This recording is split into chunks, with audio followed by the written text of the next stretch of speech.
Pretty much stop feeding the birds and bird feeders, and I just kind of throw the food down on the ground.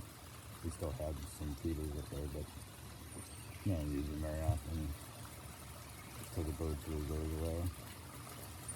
But I feel like if we can spread it out in the grass, they're not close enough to each other.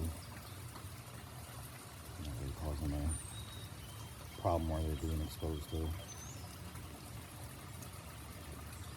others as much as they would be if they were in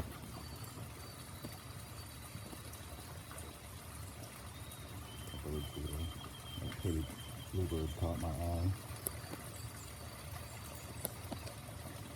Oh man, how pretty is that one? Almost looks like a parachute. That's the one I was talking about. That's a different color blue, and it's not a bluebird. No. It's beautiful though. Yeah. Stands out totally. Oh, what a pretty bird. Backyard is crazy and magical.